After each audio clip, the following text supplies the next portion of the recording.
Ponemos en pie, por favor, y darle gracias a Dios por su palabra. Padre amado, te doy gracias.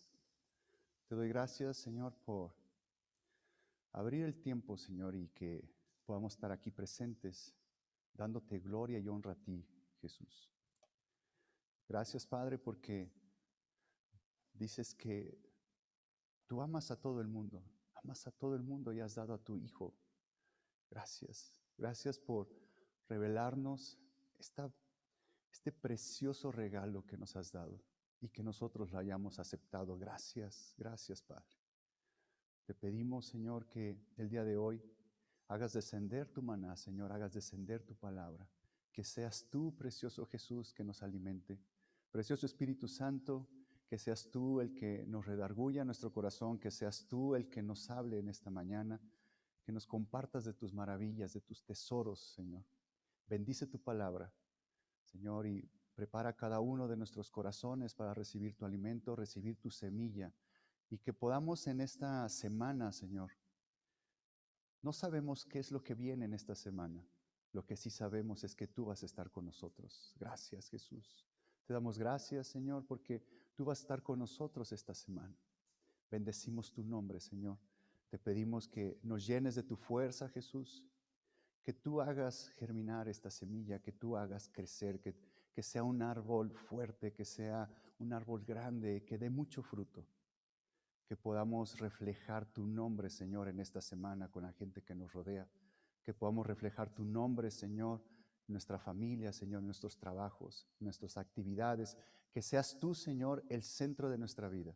Señor, ponemos en tus manos esta semana, te bendecimos, Señor. Ponemos en tus manos, Señor, nuestra salud, nuestra mente, Señor, nuestro espíritu. Nos ponemos a tus pies, Señor, delante de ti, Señor, y recíbenos, Señor. Recíbenos como una ofrenda, Señor. Bendecimos tu nombre, Jesús. Bendecimos tu nombre en esta mañana. Gracias, Señor, por este lugar. Bendícelo, Señor, y que tu presencia no se aparte de aquí, Señor. Bendecimos tu nombre, Jesús. Padre amado, todo te lo pido en el nombre precioso de tu Hijo Jesucristo. Amén. Amén, amén.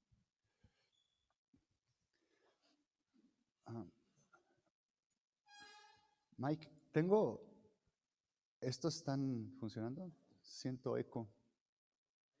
Ahí un poquito menos, yo creo. Ahí, pues no sé, ahí le vas regulando. Ya cuando le encuentre te digo ahí, ¿no? Para avanzar,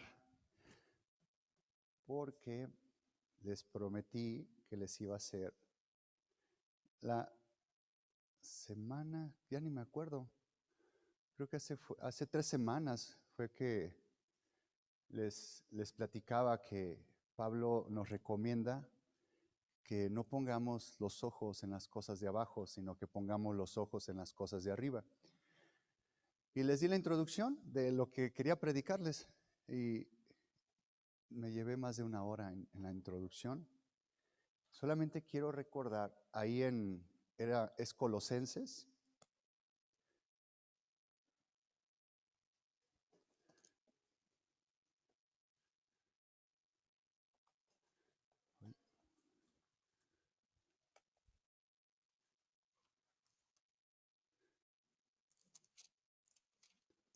Colosenses 3, del 1 al 3.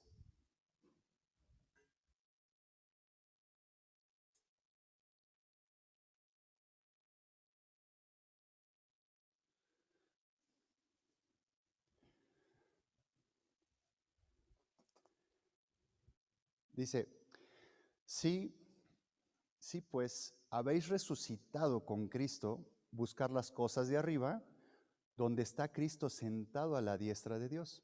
O sea, está hablando que pongamos, que busquemos en las cosas de arriba donde está Cristo sentado a la diestra de Dios. Y muchas veces hemos escuchado dónde está Jesús, dónde está el Hijo, que está a la diestra del Padre. ¿Y el Padre dónde está? Está en el trono. Dice en el versículo 2, poner la mira en las cosas de arriba, no en las de la tierra.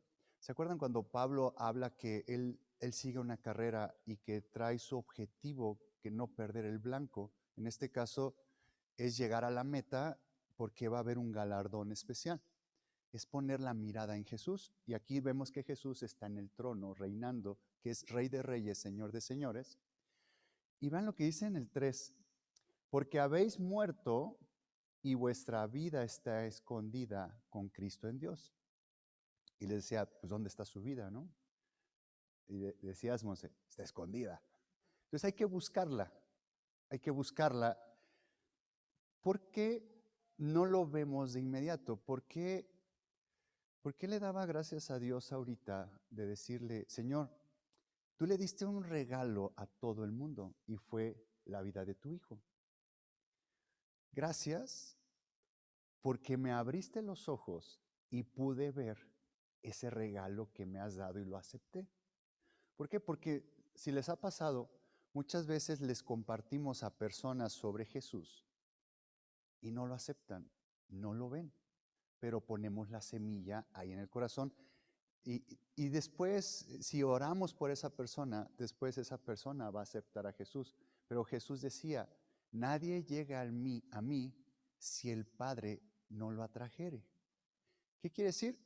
Que no es de nosotros, no es de nosotros el que seamos salvos. Es gracias a la misericordia de nuestro Padre y de Jesús que vino a morir y vino a pagar un precio. Vino a pagar un precio para nuestra reconciliación con el Padre.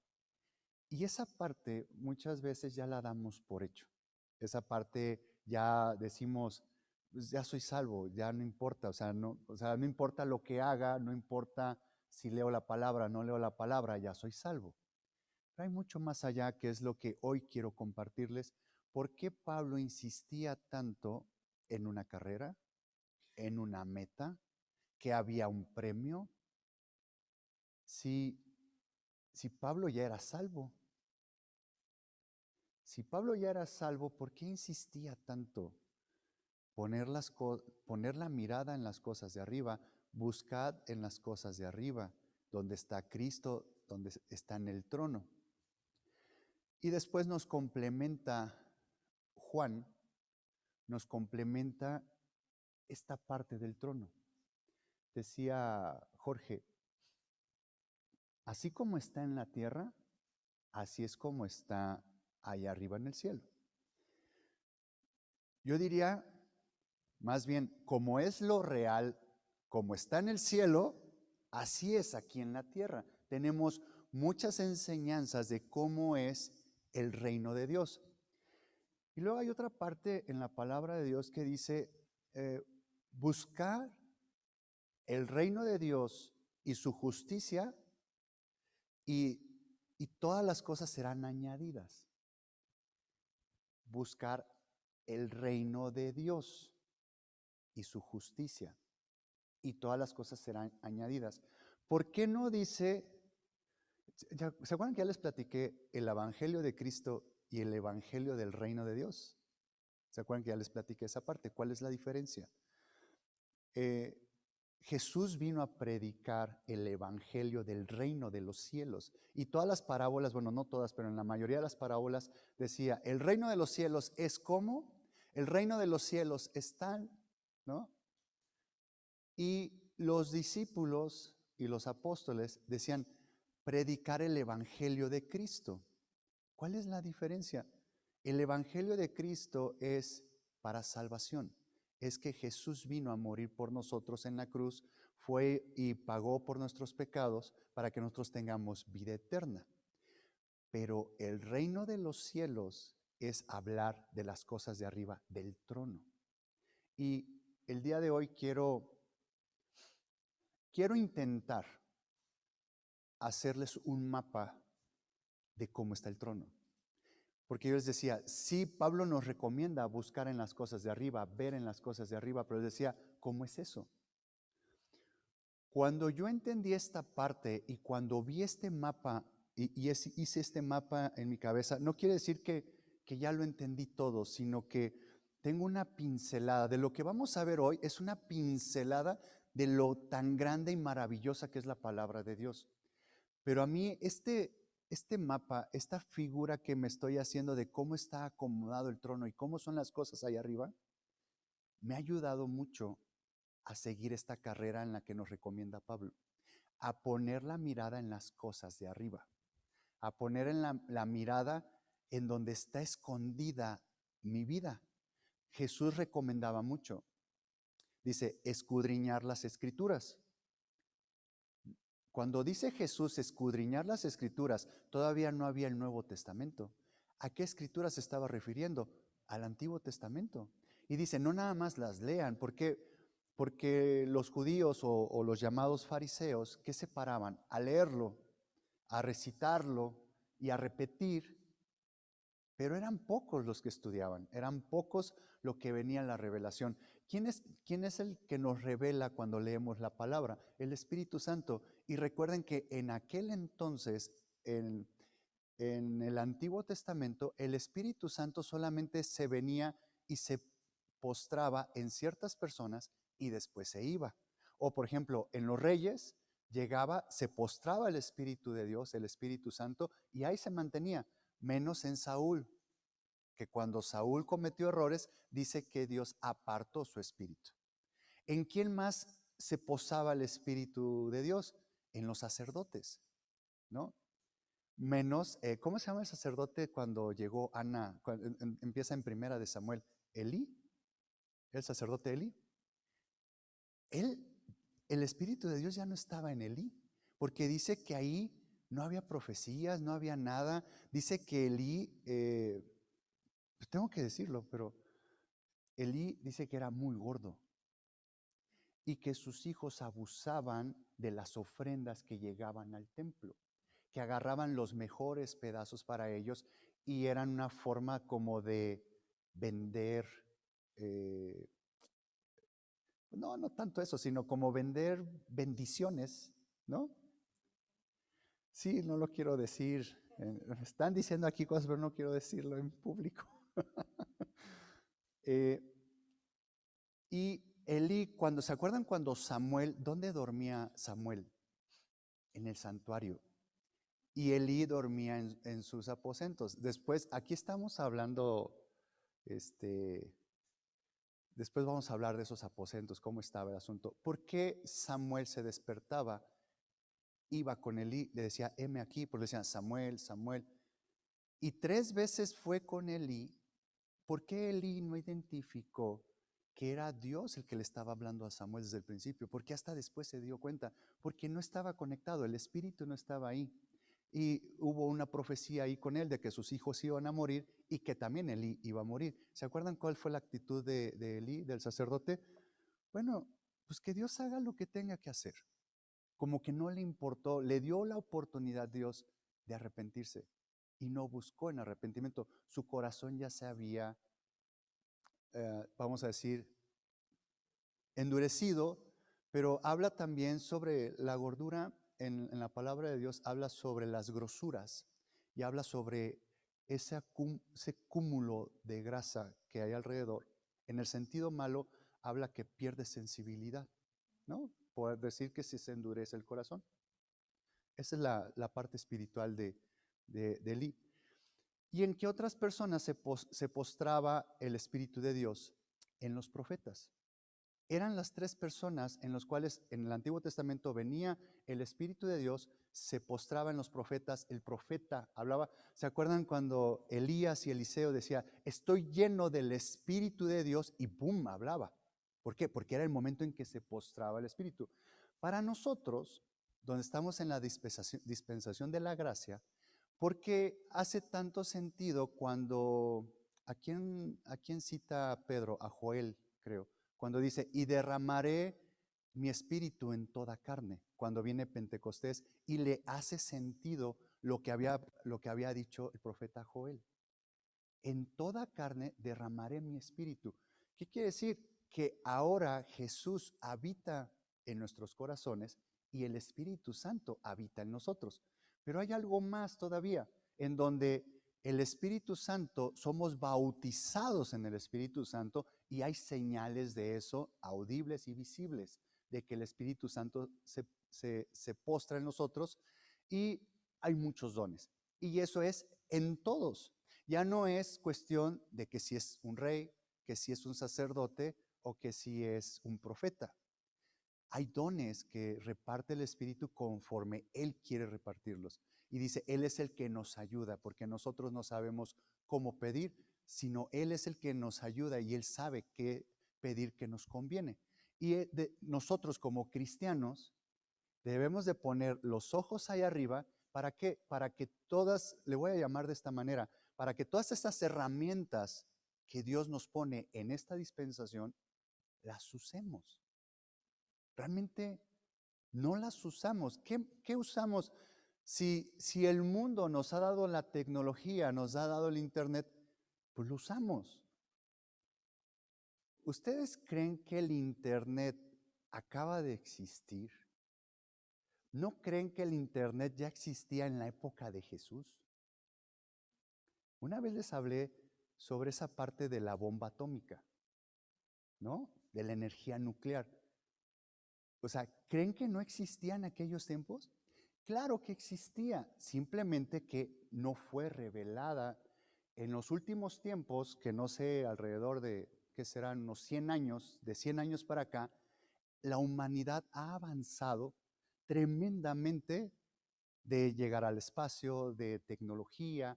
Eso ya existía, pero ¿qué es lo que ha hecho Dios? Ha ido quitando velos y hay gente muy inteligente que desarrolla. No están creando nada, todo ya lo creó Dios. Simplemente están haciendo combinaciones y son revelados y los científicos están desarrollando cosas nuevas. Espero ser claro en esta parte de que no estoy diciendo que tenía internet Jesús en su época, no estoy diciendo eso, sino ya existía, los elementos ya existían, pero no nos habían sido revelados.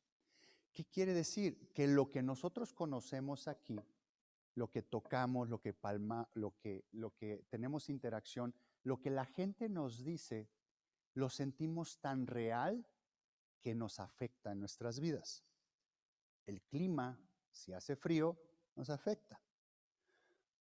Y creemos que esta parte de los cielos, y creemos que esta parte en las cosas de arriba, no, es que eso es un tema espiritual, es un tema subjetivo, es un tema que depende tú cómo lo veas. No, es más real lo que hay allá arriba que lo que nosotros tocamos y palpamos. Es mucho más real. Hay que esforzarnos, hay que afinar la vista. Dice en Apocalipsis, y deberías de comprar oro refinado, y deberías de ponerte colirio, comprar colirio para ponerte en los ojos. ¿Para qué es el colirio? ¿A qué se está refiriendo? Para limpiar. Y colirio está hablando ya del color rojo. ¿De qué está diciendo? Echen mano de mi sangre poderosa, de mi sangre viva. ¿Para qué? Para limpiar, para que tus ojos puedan ver. ¿Cuáles son los ojos del Espíritu? Perdón, ¿sí? Los ojos del Espíritu. ¿Cómo es que podemos ver a Dios por medio de los ojos del Espíritu? ¿Qué es? La fe. Hace mucho les hablé sobre la fe. La fe no es andar a ciegas, andar a tientas y caminar por fe a ver cómo me va. No, es saber exactamente dónde estoy pisando y saber hacia dónde voy, poner los ojos en las cosas de arriba. Por eso les decía, cuando yo aprendí esta parte, hice una pincelada de las cosas de allá arriba y me ha ayudado mucho a pedirle ayuda a Jesús. Decirle, Señor, realmente eres poderoso. Y aún así, lo que conozco que eres poderoso, no es ni tantito de lo que realmente eres tú. El que nosotros nos acerquemos a Jesús, a orarle, a alabarle, a bendecir su nombre, a exaltar su nombre, créanme que a Él no lo hace más fuerte. Créanme que a Él no lo hacen más grande, a Él no lo hace más bueno. Él ya es. Es imposible poner en nuestra mente a Jesús. ¿Quién es el beneficiado cuando nosotros nos hincamos y le decimos, Señor, gracias por esta situación? no la entiendo, pero bendigo tu nombre. ¿Quién es el beneficiado? Yo. ¿Sí me explico? Por eso es que Pablo insistía mucho. Dice, yo no lo he alcanzado ya, pero prosigo a la meta. Y dice, y ya no voltear atrás. ¿A qué hablaba? Sobre el hombre viejo. O sea, ya no quiero regresar a la vida de atrás. Pero decía Pablo, hay una lucha interna en mí. Hago cosas que no quiero hacer y las estoy haciendo. Y cosas que quiero hacer no las hago, porque hay una guerra interna entre el hombre viejo y el hombre nuevo, entre el odre viejo y el odre nuevo. Y es eso, echar mano de las herramientas, perdón por la palabra si digo herramientas, pero es lo primero que me viene a la mente, por todo lo que Jesús y el Padre nos ha dado. Ahí lo tenemos. ¿Y dónde está? Está aquí. Está aquí. Creo, no sé si ya les dije aquí, pero les decía, cuando compras un teléfono, cuando compras un aparato, cuando compras un refrigerador, todo eso que crea el hombre, por ley, viene un instructivo de cómo se opera. Entonces no lo conectes antes, no le piques antes porque lo puedes echar a perder. Bueno, cuando Dios nos creó con un instructivo. Es este.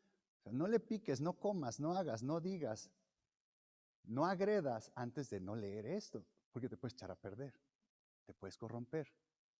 ¿Sí me explico? O sea, pueden salir las cosas mal. Aquí tenemos nuestro instructivo de vida. Si no lo leemos, pues ¿cuándo vamos a poner nuestra vista en las cosas de arriba? Y quiero que, si dice que es donde Cristo está sentado a la diestra de Dios, estamos hablando que es el trono, y que buscar primeramente el reino de Dios y su justicia, porque todas las cosas serán añadidas. ¿Qué cosas serán añadidas? ¿Las que yo quiero, las que yo deseo, las que me muero por tener, o las que son suficientes para yo vivir y cohabitar aquí con la sociedad y dar un reflejo de Jesús? Esas cosas añadidas es lo suficiente para que yo viva, para que yo me mueva, para que yo respire y tenga salud, para dar honra y gloria al nombre de Jesús. No quiere decir que me voy a sacar la lotería, no quiere decir que voy a estar cambiando de ciertos muebles cada año. No quiere decir eso.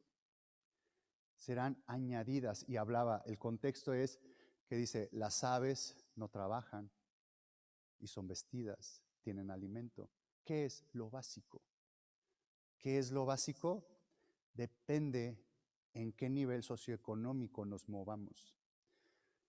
Puede ser que hay gente que lo básico sea, voy a hablar por dinero, sea que con lo básico viva al mes con 3,000 pesos. Es lo básico. Y puede ser que gente, lo básico sean 500,000 pesos. Y esté, ¿cómo le dicen? A las acabaladas, y esté nervioso y esté tenso. Cuando dicen, no hombre, con ese dinero ¿cuántas familias no viven? Bueno, pero esa no. Y Jesús no está peleado con el dinero. Jesús te va a dar lo que necesitas para exaltar y levantar su nombre. No está hablando si son 3,000, 500,000, 1,000,000. Nosotros ya somos millonarios en Cristo. Tenemos riquezas insaciables. Por eso decía, escudriñar las Escrituras. Cuando buscas tesoros, los tesoros normalmente están escondidos. Hay que buscarlos. Y buscan tesoros debajo de la tierra y buscan tesoros debajo del mar. ¿Se acuerdan de la perla? ¿Se acuerdan de ese tesoro que encontró en un campo? ¿Por qué el campo? ¿Por qué el mar? ¿Por qué el día? ¿Por qué la noche? ¿Por qué la exaltación? ¿Por qué la humillación? ¿Sí me explico? ¿Por qué de repente nos sentimos eufóricos, contentos, alegres y de repente nos sentimos tristes aunque todo esté bien alrededor? Hay una guerra entre lo bueno y lo malo. Malo no es reflejo de pecado. Dice que el sol sale tanto para el justo como para el impío. La noche sale para el justo y para el impío. Las pruebas van a estar para el justo y para el impío. ¿Cuál va a ser la diferencia de la reacción del justo a una prueba? ¿Cómo va a ser su reacción de un justo? Que es lo que espero que todos hagamos. En una prueba decir, gloria a Dios, gracias Señor, todo viene de tu mano y te alabo. Esta parte no la entiendo por qué está pasando en mi vida, pero alabo tu nombre. Esa es la reacción de un justo. Bueno, es lo que deberíamos de hacer. Y por eso Dios nos da oportunidad tras oportunidad de ir limpiando nuestras actitudes a las pruebas. Y un impío queja y queja y queja y queja las pruebas. Y ahí se va a quedar atorado. Pero las pruebas nunca van a parar, tanto al justo como al impío. Y vamos a Apocalipsis. Les explicaba esa vez que les pasé un tip para poder descifrar Apocalipsis. Y fue en Apocalipsis 1:19, ¿no? 1:19. Apocalipsis 1:19. Dice, escribe las cosas que has visto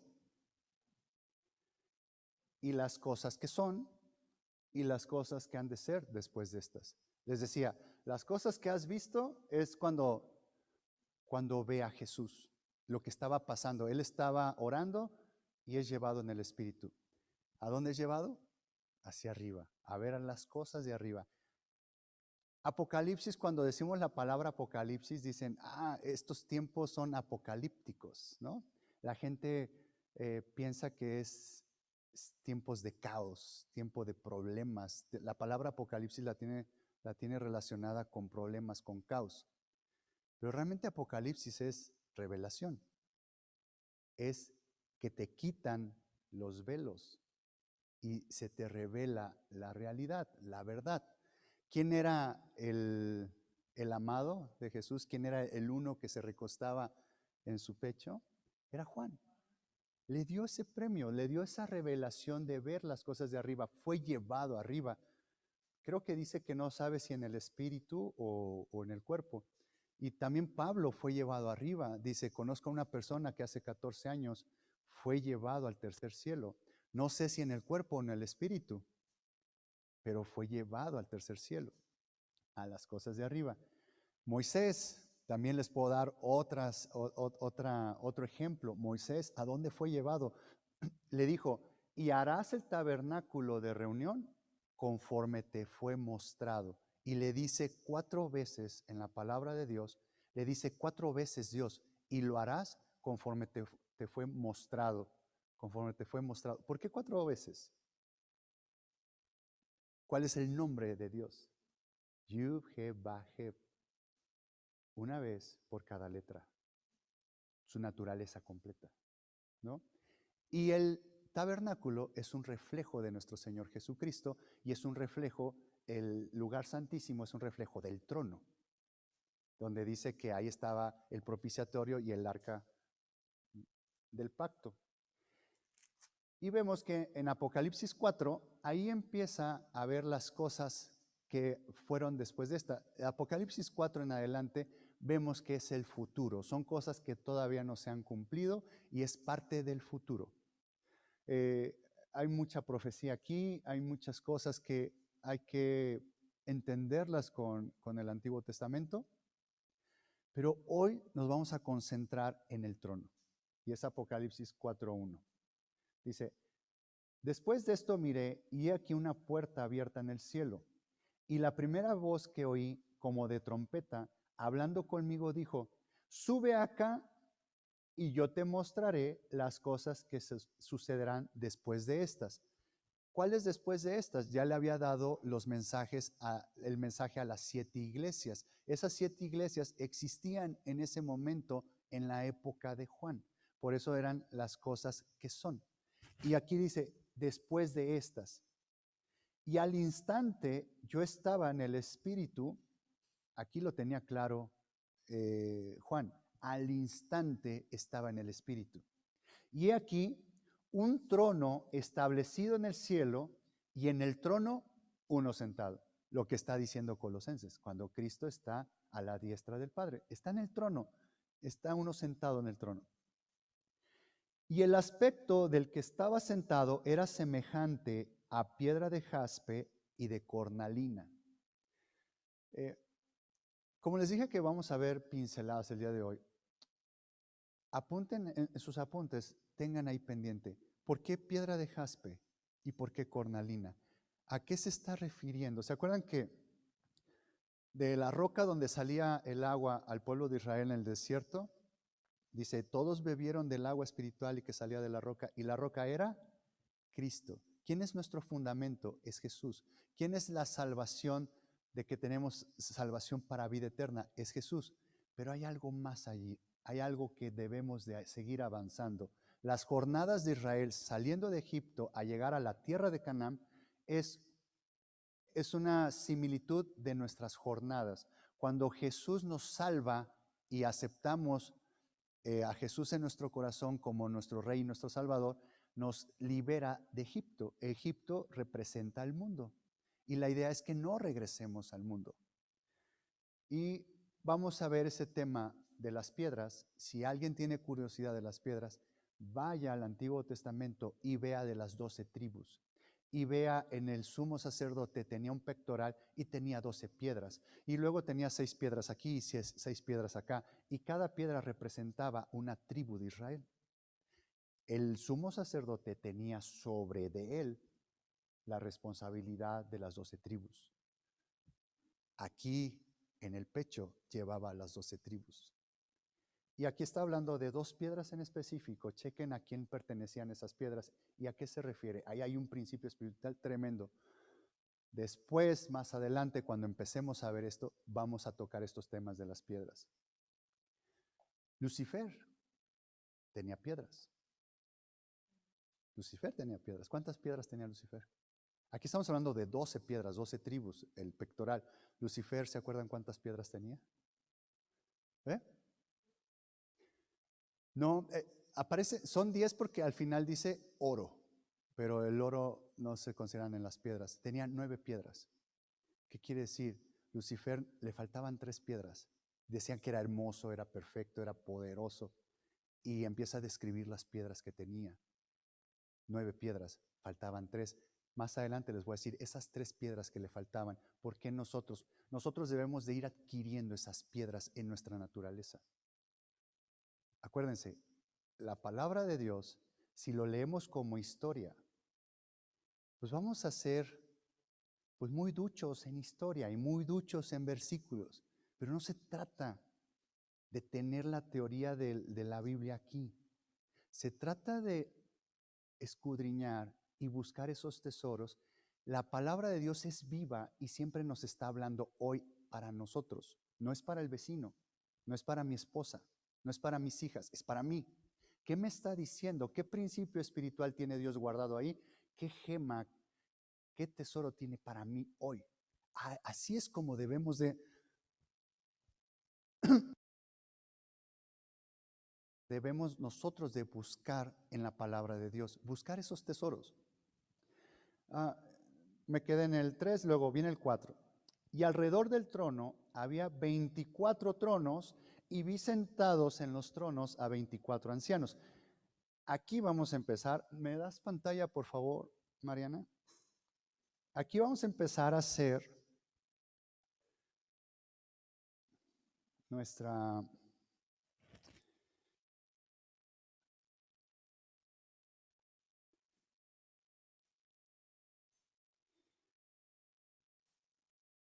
Tengo tantos colores que no sé cuál usar. Ahí no se ven, ¿verdad? Pero sí estoy conectado. Sí, sí estoy.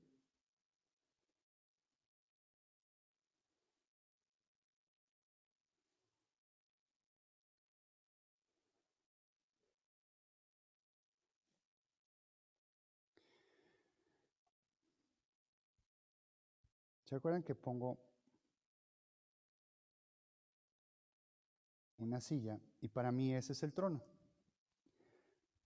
Voy a estar leyendo, que me sigan en Apocalipsis 4 y voy a estar haciendo el mapa aquí enfrente para que esto lo tengamos y nos sirva para cuando ustedes estén escudriñando la palabra, cuando estén orando, que le digan al Señor, Señor, abre mis ojos, Señor, abre mis oídos, circuncida mi corazón, quita esta carne, quita este hombre viejo que no me deja ver, no me deja oír tu voz, no me deja ver tu palabra, no me deja ver las cosas celestiales, las cosas de arriba. Dice, y alrededor del trono había 24 tronos. Aquí es donde empieza. Dice que alrededor.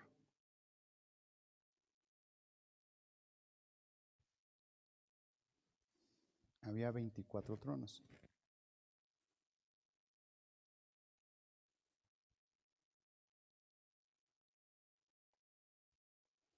No sé si así ya tengo 24. 1, 2, 3. Perdón, 12.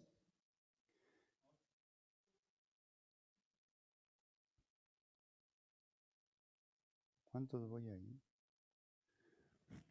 Aquí hay 24.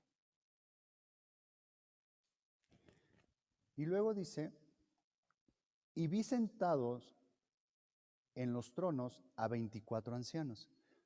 ¿Se acuerdan de esta? Hay una alabanza donde habla de los 24 ancianos y habla de los 4 seres vivientes. Hoy les voy a mostrar cómo está colocado esta parte. Vestidos de ropas blancas con coronas de oro en sus cabezas. Cuando dice vestidos de ropas blancas, la palabra de vestidos, de ropas, en el griego, en esto donde dice ropas, habla sobre gimatión. Y esa palabra gimatión quiere decir que son vestiduras dobles. Recuerden que desde la antigüedad, depende cómo tú te vistas, es el reconocimiento que tienes o el nivel social ante la sociedad. O sea, a qué nivel social perteneces, cuánto dinero tienes. Si tú tienes una ropa sencilla, pues estás reflejando tu nivel económico. Pero si tienes una ropa doble, ubican a las personas que traen su traje, luego hay traje de 3 piezas, ¿no? Trae chaleco, luego trae el saco y luego se ve padre ese cuando traen no sé qué es gabardina, ¿no?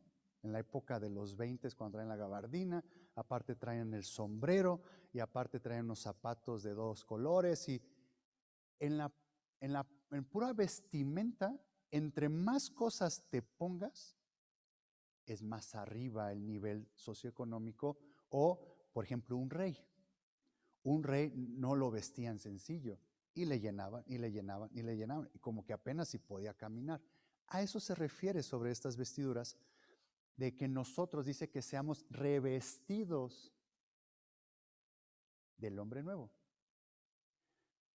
Quiere decir que ya estábamos vestidos, venimos a este mundo, perdimos esa vestimenta y dice que seamos revestidos de como estábamos al principio. Dice que Jesús ya nos amaba desde antes de la fundación del mundo.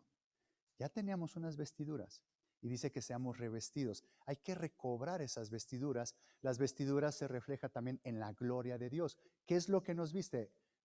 Los Adanes, Adán masculino, Adán femenino, dice que ellos estaban desnudos, pero no les daba vergüenza. ¿Por qué? Tenían un vestido, que es la gloria de Dios. Reflejaba la gloria de Dios. ¿Se acuerdan cuando Moisés bajó del monte Sinaí y las personas no podían verle la cara por tanta luz que reflejaba? Le tuvieron que poner un velo porque no podía ver su cara, porque les lampareaba. Ese es un vestido, eso es una vestimenta, es una cubierta. ¿Se acuerdan en el monte de cuando Jesús, digamos, como que corre un velo, quita este cuerpo mundano, quita no mundano, sino el cuerpo humano más bien? Nosotros tenemos cuerpo mundano. Quita ese velo, esa cortina y les deja ver su gloria. Dice que los vestidos o las ropas de los 3 discípulos se pusieron blancas, blancas, blancas. Y después volvió a correr la cortina, que es este cuerpo, y ya no se vio esa gloria. Y dijo, no le digan nada a nadie, ¿no? Sobre eso está hablando de las ropas blancas. Aquí en esta parte habla de la palabra Gimatión, que es ropas dobles. Hay otra palabra donde vamos a descubrir qué tipo de personas hay en el trono, en donde dice que ropas blancas, si lo lees en español, te dice lo mismo, pero si lo lees en el griego, donde viene el original, habla que es estole. Cambia la palabra de gimatión, cambia la palabra a estole. ¿Le suena la palabra estola? ¿Qué es? Ropa sencilla. Es una túnica sencilla. Y gimatión es una ropa doble. Estoy describiendo el tipo de cristianos o el tipo de personas que están alrededor del trono. Espero que Dios me ayude a poder transmitir esta parte. Pero aquí estamos hablando de los 24 ancianos. ¿Qué creen? Voy a tener que borrarlo porque no me van a caber los 4 seres vivientes.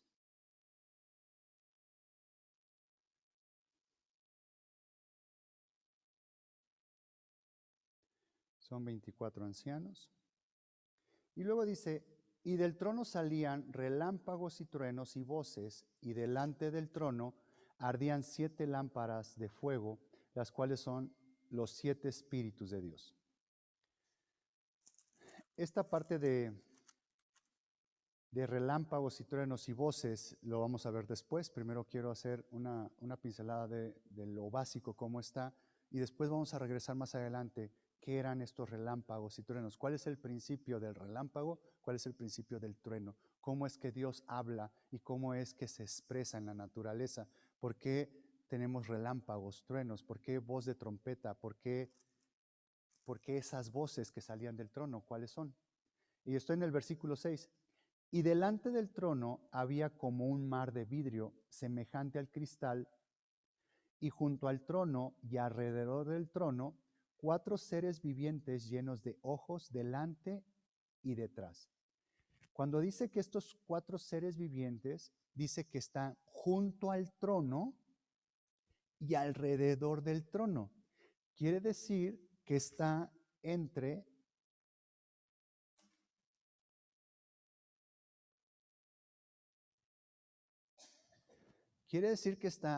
los 24 ancianos y el trono.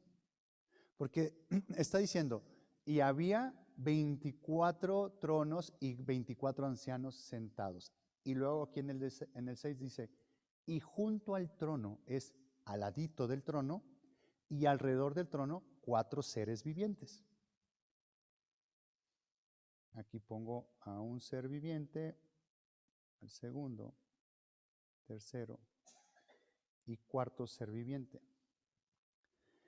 Y vamos a ver cómo eran estos 4 seres vivientes, cómo estaban. Dice, el primer ser viviente, en el versículo 7, dice, el primer ser viviente era semejante a un león. El segundo era semejante a un becerro. El tercero tenía rostro como de hombre, y el cuarto era semejante a un águila volando. ¿Recuerdan en el tabernáculo las banderas que representaban a las tribus que estaban alrededor del tabernáculo? ¿Cuál era la tribu que estaba abajo hacia el este? La que representaba, eran 3 tribus, pero la que representaba ahí era la tribu de Judá. ¿Se acuerdan cuál era su bandera? Era el león. Y luego estaba Rubén en la parte sur y era una bandera de hombre. Y luego estaba de este lado, no me acuerdo ahorita, pero arriba estaba Manasés con una bandera de un buey.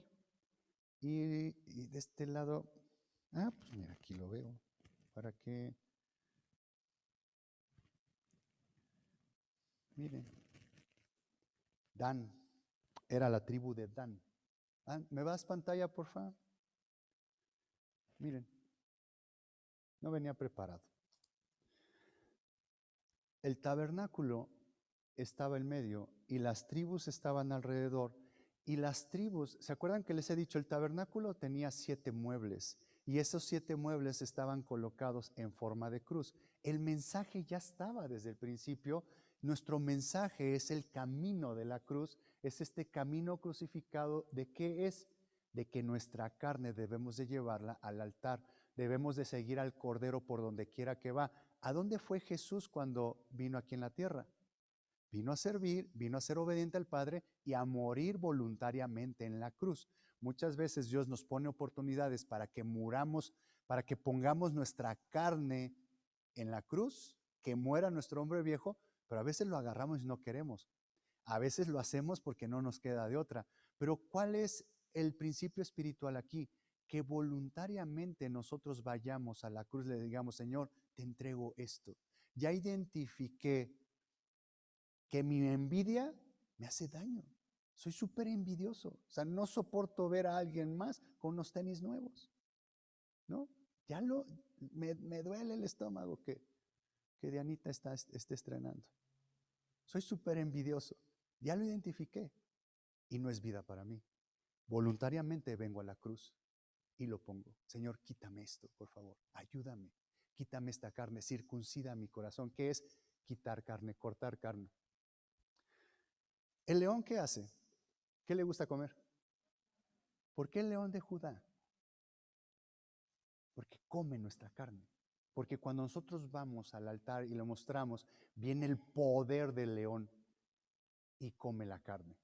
Nos va quitando esta naturaleza pecaminosa y Jesús va creciendo más en nosotros. Entonces había 4 banderas que era león,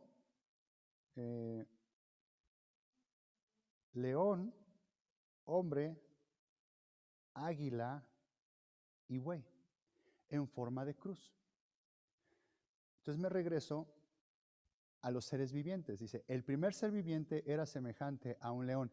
Está hablando de los 4 seres vivientes. Cuando leemos esto que era semejante a un león, el segundo semejante a un becerro, el tercero rostro de hombre, el cuarto semejante a un águila volando, ¿qué pensamos? ¿Que es una persona o como que es un ser angelical?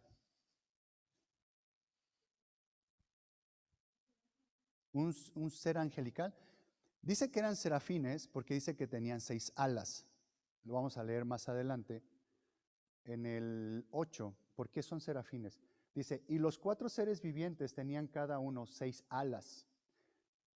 Hay una parte en que los serafines tienen 6 alas. Hay querubines, hay ángeles, hay arcángeles. Y dice, cada uno tenía 6 alas y alrededor y por dentro estaban llenos de ojos y no cesaban día y noche de decir, santo, santo, santo es el Señor Dios Todopoderoso, el que era, el que es y el que ha de venir. ¿Se acuerdan que siempre decimos, el que es, el que era y el que será? Una vez escuché, dice, pues es que no será, él ya es, ¿no? Por eso dicen, el que ha de venir otra vez. No será, él ya es, ¿no? Por eso es el que ha de venir. Dice, y siempre que aquellos seres vivientes dan gloria y honra y acción de gracias al que está sentado en el trono, al que vive por los siglos de los siglos, los 24 ancianos se postran delante del que está sentado en el trono y adoran al que vive por los siglos de los siglos y echan sus coronas delante del trono diciendo, Señor, digno eres de recibir la gloria y la honra y el poder, porque tú creaste todas las cosas y por tu voluntad existen y fueron creadas. Ya vimos esa parte cuando dice, y por tu voluntad existen y fueron creadas. ¿Se acuerdan que era la parte de darse a conocer él, que tenía una deuda, el darse a conocer el nombre del Padre, a darse a conocer toda esa misericordia y todo ese amor? Tenía él un compromiso, tiene un compromiso consigo mismo de darse a conocer a nosotros, en esa parte de los 12 nombres de su naturaleza. Y me regresas a mi pantalla, por favor.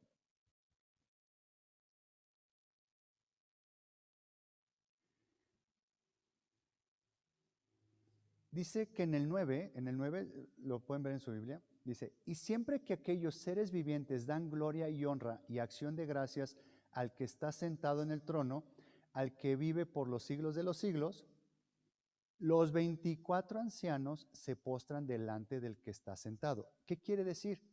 ¿En dónde empezó la alabanza? En los 4 seres vivientes. Ahí empezó la alabanza. Ellos iniciaron la alabanza y después, ¿quién siguió? Los 24 ancianos.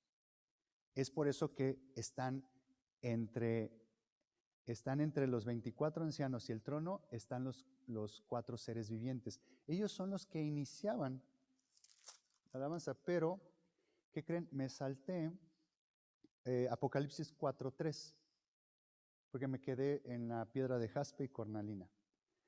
Y después no leí lo que seguía, porque me falta un elemento aquí súper importante. Dice, y había alrededor del trono un arco iris semejante en aspecto a la esmeralda. Ahí está hablando un tema de la esmeralda. Dice, semejante a la esmeralda. Dice que es un arco iris alrededor. Y si dice que es semejante a la esmeralda, pues me gustaría ponerlo yo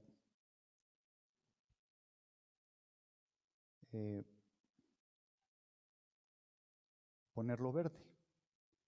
Este es el arco iris. Está raro, ¿no? Un arco iris verde.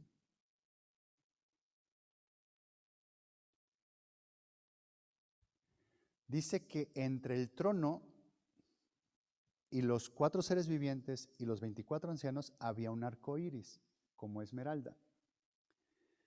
Si yo les digo la palabra arco iris, ¿qué les viene a la mente? ¿Pacto? ¿Cuál pacto? ¿Dónde pone como un pacto el arco iris? Con Noé. ¿Para qué era ese pacto? ¿Qué le ofreció Dios a Noé con ese arco iris? No volver a destruir la tierra con agua, porque viene el fuego pronto. Gloria a Dios. Gloria a Dios. Viene con fuego. Entonces, si ese arco iris es un pacto, ¿se acuerdan cuando vuelve a hacer otro pacto Dios con el pueblo de Israel? Lo hizo por medio de Moisés antes de subir al monte del Sinaí. Dice que hicieron un sacrificio y que agarró la sangre y que la esparció en el pueblo. Dice, ese es el pacto, ¿no? Y después viene el Nuevo Testamento donde hablan de Jesús, que es un solo sacrificio y que viene un nuevo pacto, que es su sangre. Entonces, si este arco iris es un pacto para que no nos destruya Dios, porque si Dios en las condiciones en las que estamos, ¿hacia dónde es nuestra consecuencia en las condiciones en las que estamos? Al lago de fuego, la muerte eterna. ¿Qué es lo que nos libra de esa consecuencia, de lo que nos merecemos? Su sangre.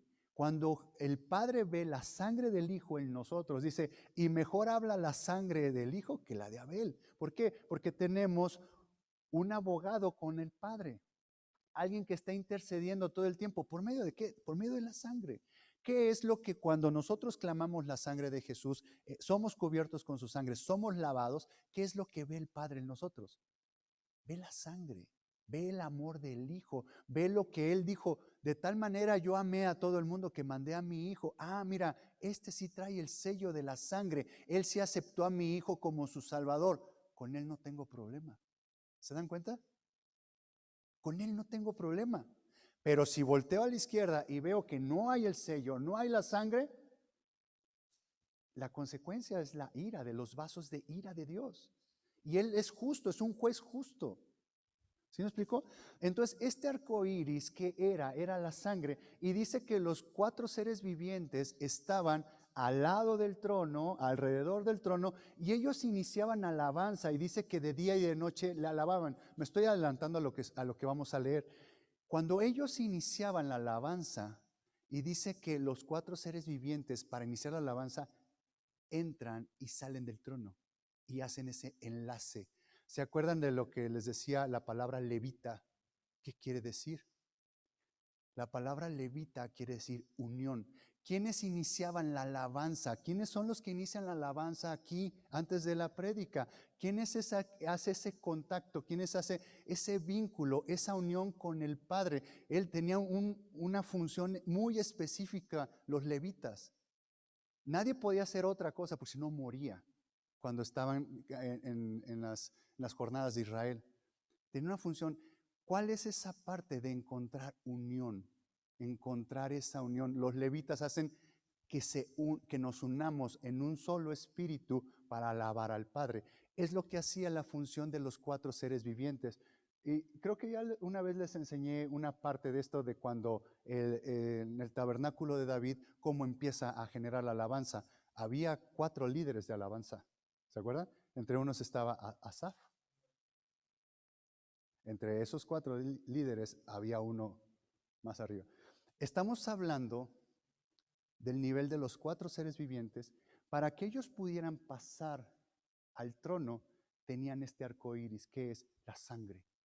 Cuando dice esmeralda, esa piedra esmeralda en el hebreo habla sobre pulir.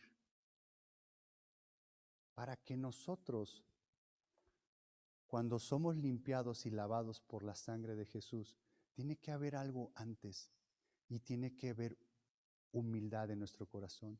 Debe haber quebrantamiento en nosotros, tiene que haber un arrepentimiento sincero. Debemos de ser pulidos para ir en arrepentimiento sincero. Dice David, tú no desprecias a un corazón humilde y sincero, o un corazón sincero y humillado. Eso para que uno su orgullo lo mande al piso, duele. Nos pule, nos pule. Somos como un diamante en bruto. Yo me declaro diamante en bruto. Y nos va puliendo, duele.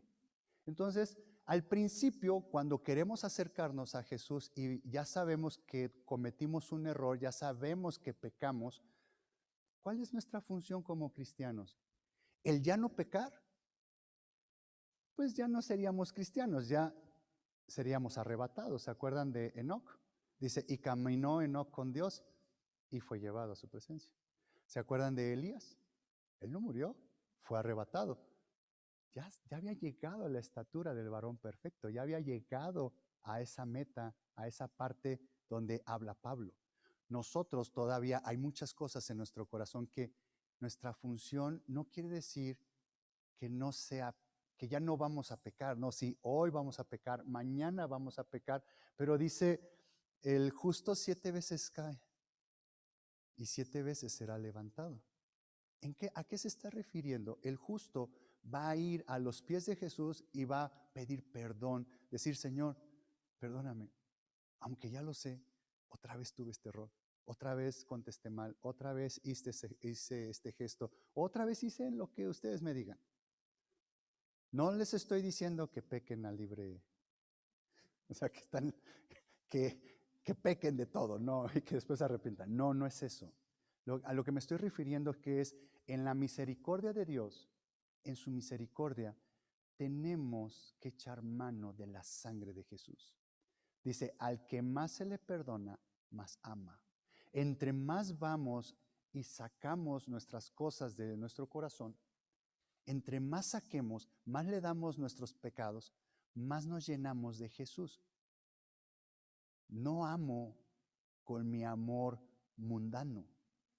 Ya empiezo a experimentar ese amor puro, ese amor que habla Corintios 13, ese amor que habla Pablo, ese amor que viene de Él. Él es la fuente de amor. ¿Se acuerdan que hablamos del pozo? Habla de esa fuente de agua, a esa fuente de gozo, a esa fuente de sangre, ese gozo, ese amor. Él es la fuente de amor. Por eso es que para iniciar los 4 seres vivientes, para iniciar la alabanza, para llegar al trono, tenían que pasar por el arco iris, tenían que pasar por el pacto. ¿Dónde se aprende eso? Aquí aprendemos eso. Aquí es donde nosotros tenemos que ir a nuestro cuarto de oración e ir a decir, Señor, discúlpame, perdóname, pero ya no lo quiero hacer, ayúdame. Ya no quiero verme en esta situación más. Me da pena, Señor, venir a hablar de estas cosas contigo otra vez. No sé cuántas veces han estado en esta situación. Yo he estado en muchas situaciones así. Digo, Señor, otra vez vengo con la misma cantaleta, perdóname, me duele.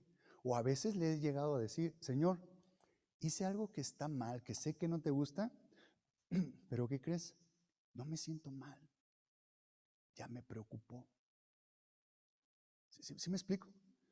Hay momentos en que se entra la lepra, se pierde esa sensibilidad,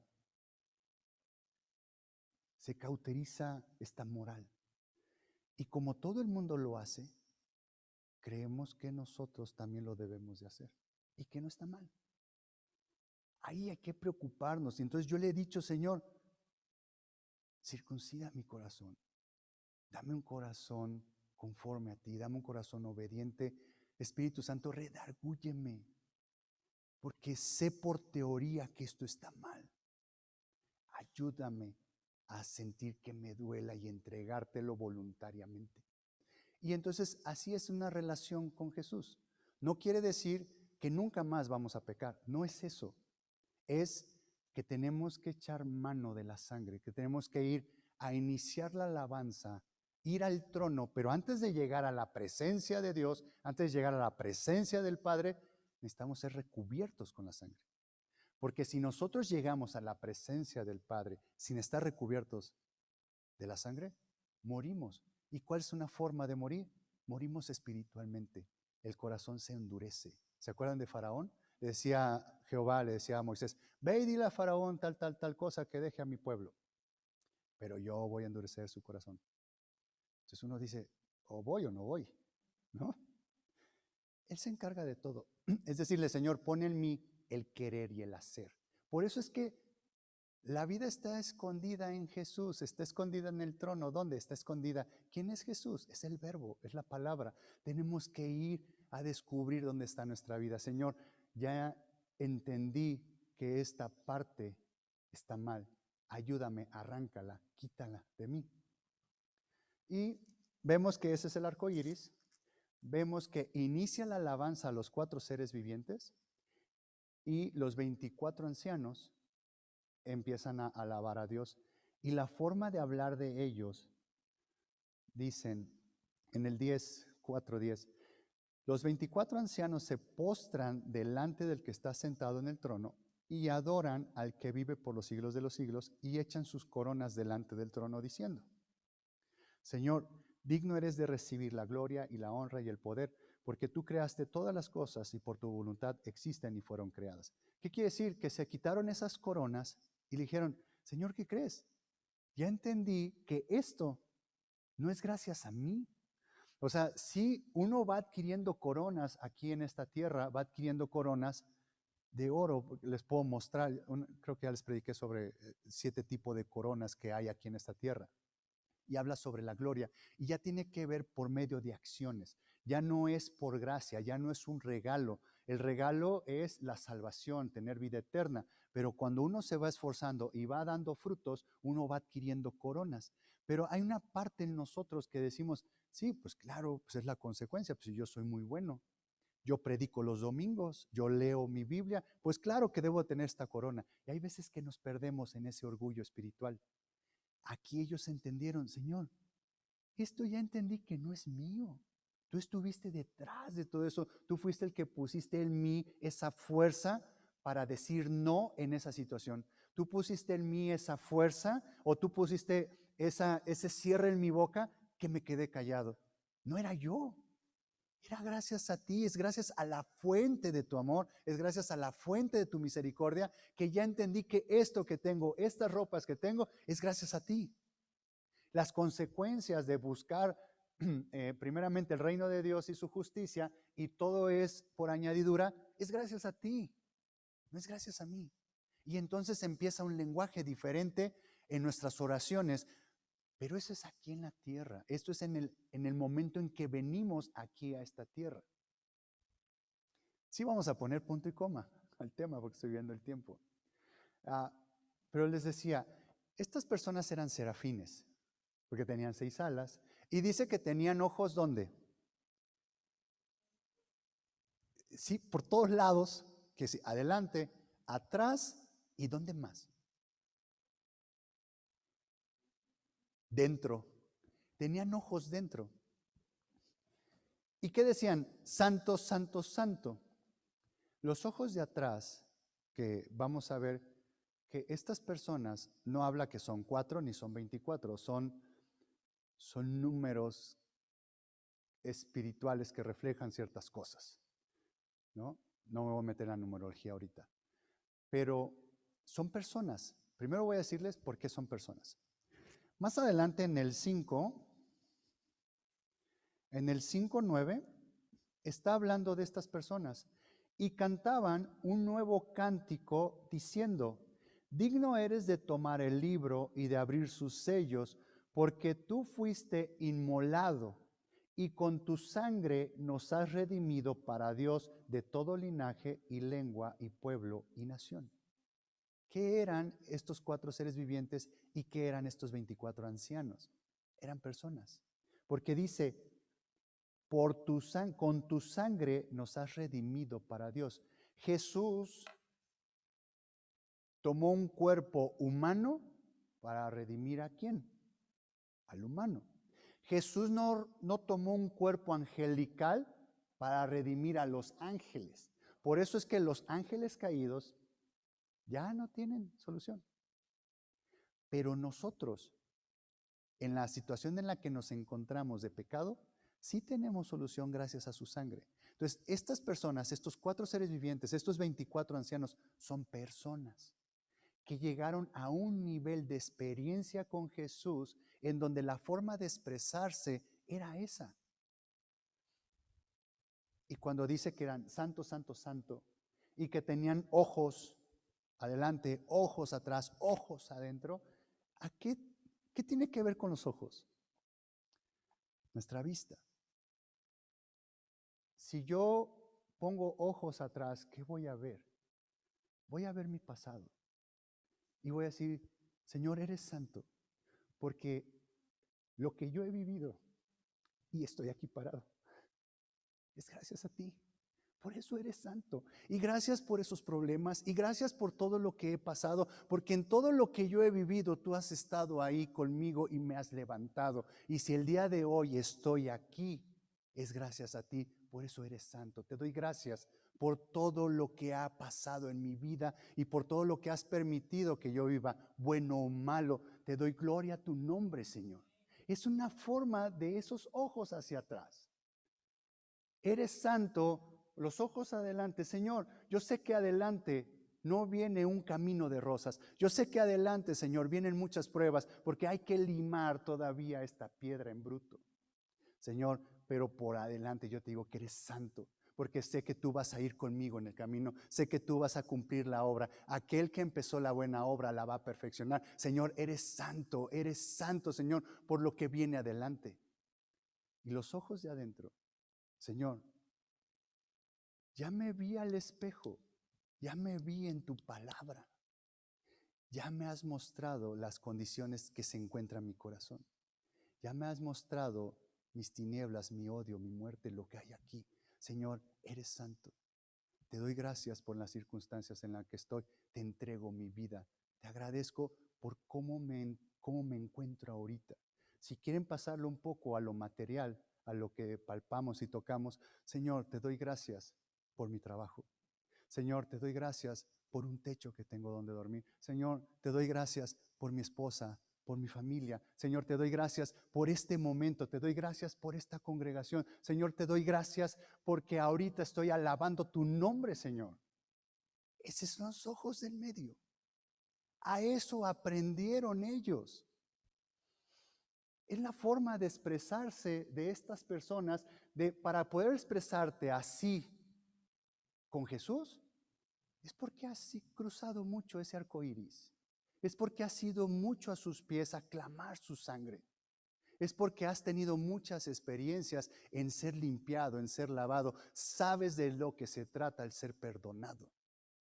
Por ahí dice en la palabra de Dios dice que los ángeles nos envidian, que nosotros vamos a enseñarle a los ángeles. ¿Qué le vamos a enseñar a los ángeles?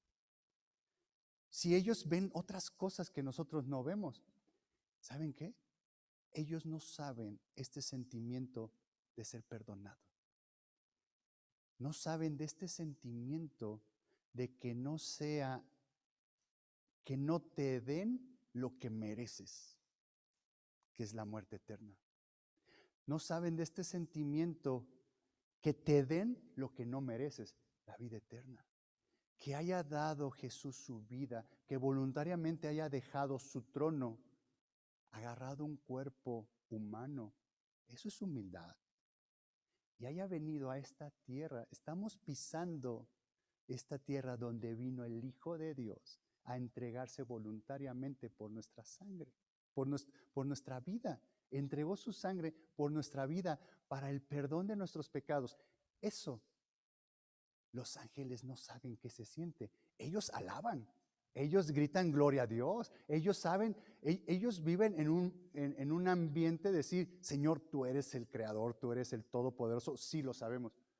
Pero esta parte de sentir que Jesús te perdona es lo que nosotros le compartimos a otras personas que no conocen a Jesús. Recíbelo en tu corazón. Es que tengo este problema y tengo estos nervios y tengo... Yo sé la solución. Recibe a Jesús en tu vida, recibe a Jesús en tu corazón. Es lo que siempre estamos nosotros compartiendo. ¿Qué creen? Cuando estemos allá, eso vamos a compartir a los ángeles. Nosotros les vamos a predicar a los ángeles. Y voy a poner punto y coma porque llegué a los 4 ancianos y los 24 ancianos y 4 seres vivientes. Es un tipo de experiencia con Dios. Si se fijan, todo lo estoy poniendo en un círculo. ¿Quién está en medio? Jesús. El trono está en medio.